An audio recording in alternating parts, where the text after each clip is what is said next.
Hi everyone, this is Sheila James, storyteller.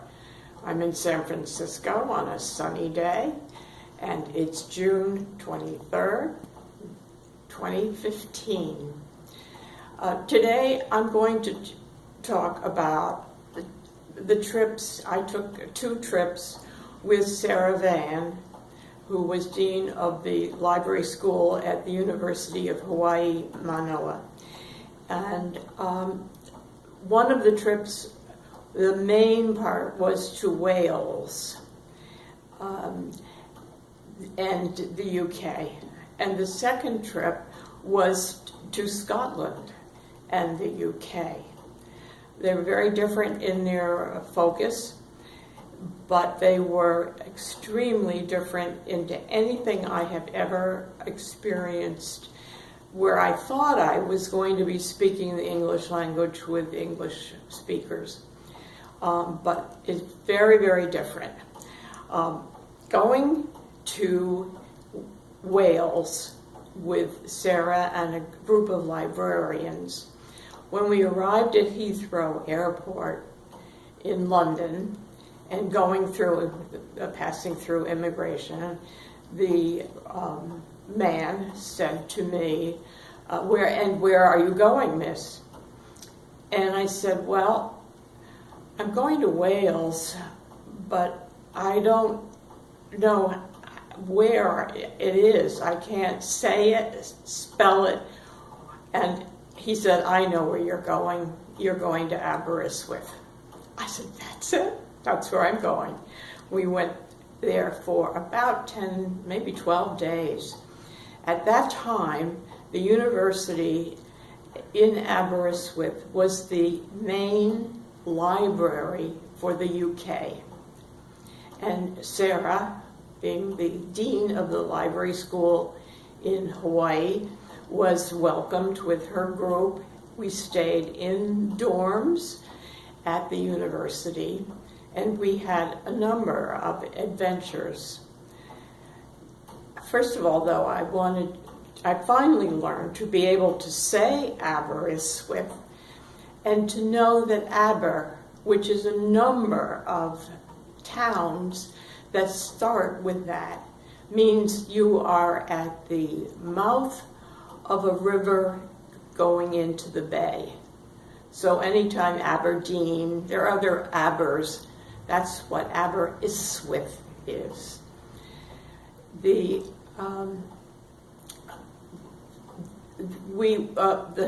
university is on top of a hill, and to get into the town, it's walkable, but it's down a hill and across a field, but there are of course roads. But we decided, a group of us, to go into town and buy a few things like water or something, and maybe candy. And we started off, and we decided to walk across this green park and cutting quite a bit of distance off the road. And we were smack in the middle of this green park when we heard men yelling, screaming, stop, stop. So we did. And they came over, they were livid. We were in the middle of a cricket field. Nobody walks on that grass if you're not playing cricket. And they were just furious. And they said, and where are you from? And we said, Hawaii. And they said, oh, Hawaii 5-0, Jack Lord. Oh, great. We'll escort you to the road and the sidewalk. They just were so nice once they knew that we were part of Jack Lord's Hawaii 5-0 world. Aberystwyth is it's not the capital, but it's and the university was the main thing for Prince Charles, who was the Prince of Wales, that when he became old enough to really be charged as a Prince of Wales, went to the university to learn to speak Welsh and to learn the culture. Sarah, being important in her world, was given as our tutor and guide, the same one that Prince Charles had. It didn't stick with me, and I don't know whether it stuck with him. But we traveled around in a school bus with a local man who told us all kinds of things that we would never have gotten from other tour happenings. And we did go to Carnarvon, which is the castle in the northern part of Wales. And Tom was our driver for the rest of our stay, which was to go over into England.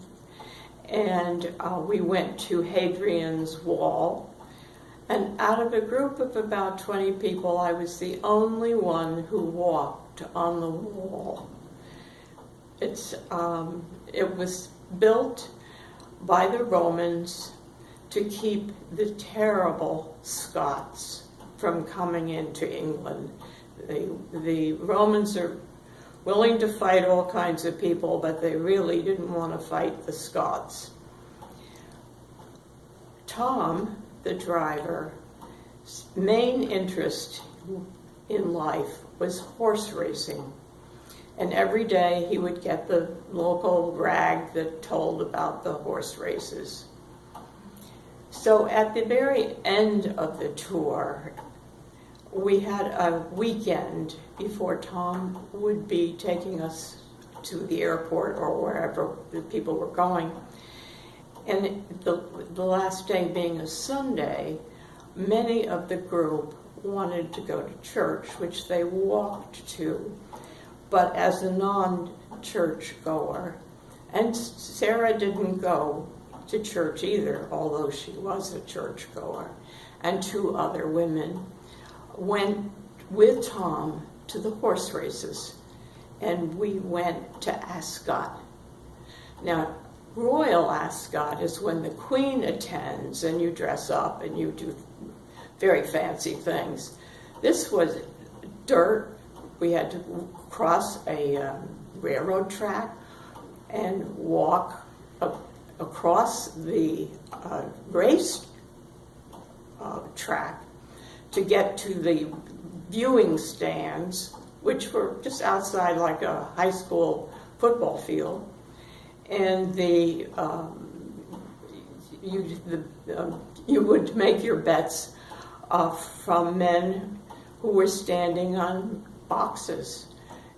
And I, who am very unlucky with gambling, gambled on 3 horses, one being from a lord from Ireland. And I thought that would really, I would break my luck and win. But after a few minutes, someone came up to me and said, well, aren't you going to go get your money? And I said, they haven't had the race yet. What do you mean? And she said, your horse was scratched and you can go and get your bet back. So I did. And then my other 2 horses, of course, didn't. They were probably last. And Sarah, who is always lucky at horse races, she said, won every one of her races, but she didn't bet very much. The second time I went to England with Sarah, Sarah was had a good business friend who was Margaret Dewey, and Margaret Dewey was the niece of John Dewey of the Dewey Decimal System, for those of you who are old enough to have used that in the libraries instead of the Library of Congress system. And Margaret Dewey arranged for this tour to take Sarah and Sarah's friend, that's me, to Scotland, to the Isle of Iona. Heard of it? No, I hadn't either. And we drove from Milton Keynes in the UK up to Scotland to the town of Oban. And that is the town where the boats go to the islands that you can only get to by boat. And so we spent the night at a B&B, and the next morning early we walked to the dock and got on a large ferry boat. When I say large, it took cars. And we went by this ferry boat to the Isle of Mull. And there we all got off and got onto a bus, those of us who were crossing the island, and went across the Isle of Mull to the dock that would take us by a different boat to the Isle of Iona. This is the first time, and really only time, I was on a real piece of land where the road was one car wide, and it's flat. There are very few trees in this part of the world, and you could see somebody coming towards you. You looked for the nearest turnoff, and the first one that found a turnoff took it, a parking spot, and let the other car or bus go by, and then you went on your way. And it took about an hour to get across the island. And the reason for going to Iona was that the monks from Ireland went north. Directly from Ireland north is the Isle of Iona. And during the Dark Ages, the monks took the books of Kells to hide them and work on them in Iona. That's why most people go there to see where that took place. However, the graveyard interested me more than my companions. It is fenced in with stone fencing. It's very green, as most of this part of the world is from being so damp. And it is where the kings of Scotland are buried. And there are no headstones. There are no markers. There's nothing to tell you that's what's there. Margaret Dewey knew because she had done some studying on the island. And I stood there and called out to Macbeth, but he didn't answer. But they are still using it. A minister from Great Britain died and was buried there about 15, 20 years ago. I have a picture of his family being escorted through the stone doorway or entryway. From there, we went to the part of Scotland. We returned boat by boat, and then the Isle of Mull, and then we went to Edinburgh, where Sarah had another friend who was able to drive us around and show us Edinburgh. So Sarah and I had different interests of where we were when we were there, but nevertheless it was a great experience. The one really uncomfortable time was that Sarah always traveled with too much luggage. huge amounts of luggage, 2 big bags that would be checked, and a small bag, and her suit, and her purse, and her coat, and she was just laden down. And the second time when I traveled with her, I told her I wasn't going to help her with her luggage at all. And she said, "But Sheila, I'd help you." I said, "You couldn't. You can't even take care of yourself." So I, who carry on only, made her work with her suitcases. And she said, "You never know what you're going to need." And she was both times going on to give lectures at various universities, so she had to have dressy clothes. So I had very different experiences by going with Sarah, and it was well worth some of the difficulties that we had. Another time, another country. That will be it for today.